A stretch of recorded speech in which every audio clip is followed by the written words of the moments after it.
One. Hello, I'm Paul Moss, and I am one of the producers and artistic directors for the Handlebards.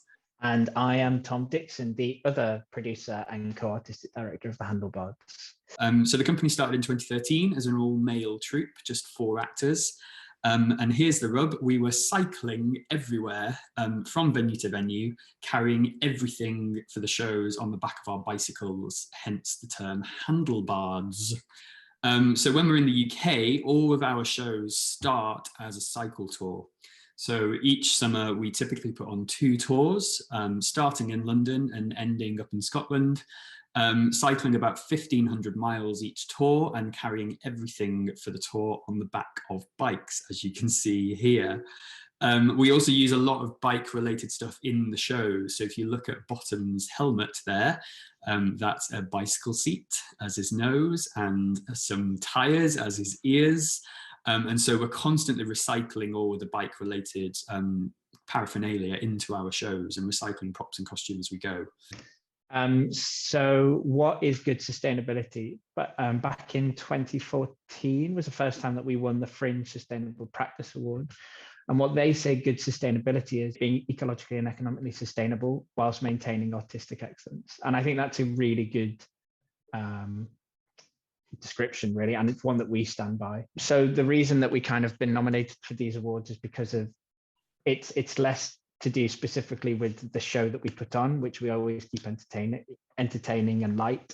It's more to do with everything else that goes on around that. So who are we peddling sustainability to? We think it is to our creative teams who work on the shows with us, the venues that we go to, the audiences that come to our shows, and other artists who might hear about us and see us across social media and things like that.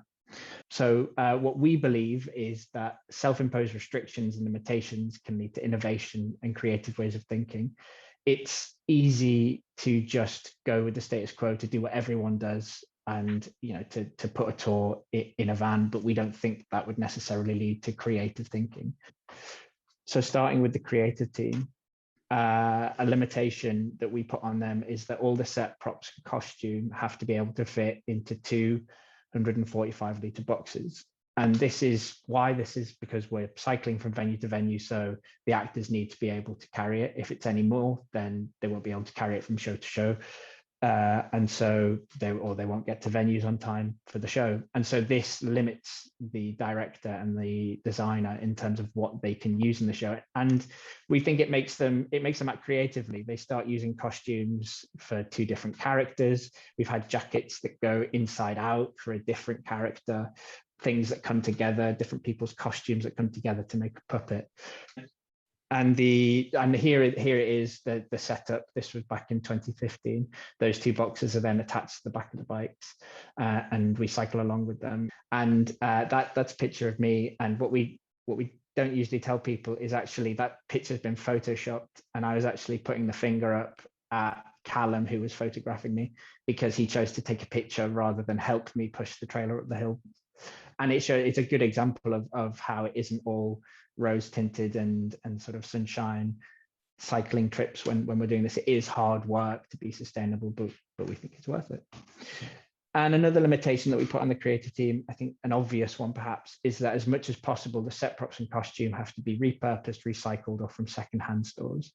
And an obvious reason for this is we say, because we care about an environmental impact, but then, secondary, we have a limited budget. And then something we're keen to do, I think, is at the end of sort of the shelf life of the set props and costume, is to make sure we recycle as much as we can, give back to secondhand stores what is sort of usable, and to have as limited amount of stuff as possible just be dumped. And so again, limitation leads to innovation. When we toured with Midsummer Night's Dream, we had this bicycle powered set. So we teamed up with Electric Pedals, who are a London-based bicycle company who do bicycle powered cinemas, and they created a dynamo for us, which meant that when we cycled, we created electricity, and that electricity turned the bike wheels, which then moved set pieces around the set.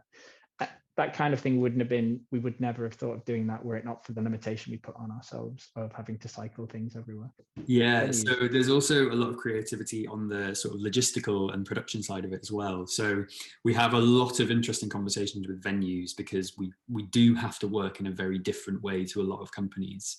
Now, obviously, the big limitation for us is that we can only really travel about 30 miles a day because we have to cycle. So we're carrying probably about 40 kilograms worth of set props and costume alongside all of our personal stuff. But that does mean as well, we have to be quite imaginative and innovative in the sort of venues we perform in. So it's not just theatres, it's not just castles and gardens and stately homes. The image you can see here is of a bike yard in Sheffield, where we pitched up in our first year, in fact, and have been performing ever since. So much so that they've now built an amphitheatre in that space in order to accommodate more performances. So venues, it's working with venues that may not have hosted theatre before and working with them to work out how they can put these events on. But overall, what it means is that we really diversify our audience because we're able to take theatre to places that aren't traditionally theatrical. So because we're only travelling 30 miles a day, we end up rocking up into pub gardens or bike yards or private gardens, or sometimes it'll be a town hall or that sort of thing. And it means that we end up reaching audiences that don't necessarily have a theatre in their local area. And sometimes, as you can see from this photo, we also get the audience involved in the cycling, and we take them to a venue that they may not have actually experienced before.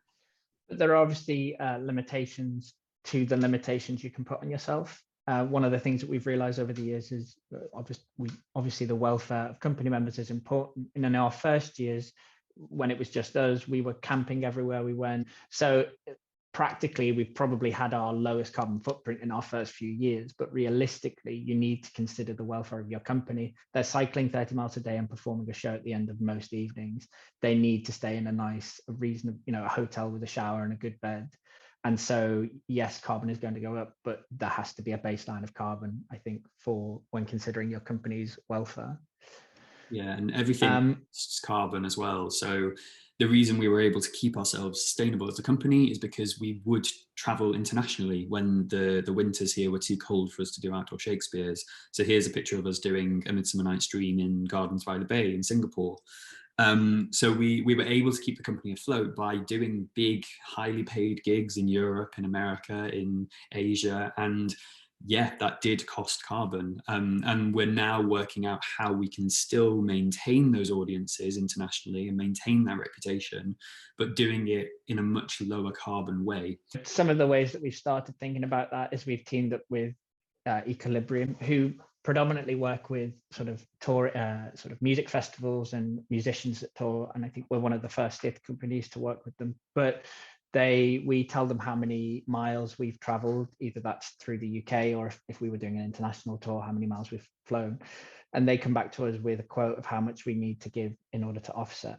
Now, we're aware of the limitations of offsetting. It isn't the best practice, but we think it should be a baseline that you should be offsetting your miles, but probably offset double as just a practical baseline. That's something that we should all be doing in terms of giving to sort of tree planting or to wind farms and things like that. There's also the Arden Project, which is something that we've been working on in Sheffield, which is basically going to see itself as a theatre made of trees using a technique called biobotanics. But I think there's a whole other talk about that. That's quite a big project that we're working on. But this came from us just thinking that not only should we offset through other companies, but we should also think about how we can offset as well.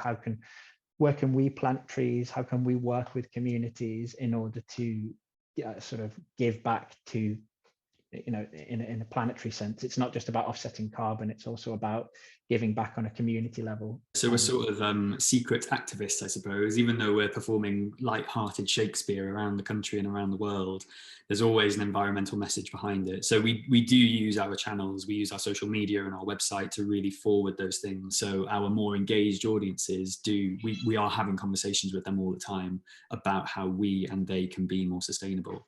And likewise, we work with a lot of people in sort of academia. So we've been a part of Julie Hudson's book, The Environment on Stage, Scenery or Cultural Shapeshifter. And we're also part of the Atmospheric Theatre sort of conference, I suppose it is, with Chloe and Evelyn from University of Exeter. So thank you very much for joining us. We are happy to answer any and all questions. So yeah, thank you very much for having us, Globe for Globe.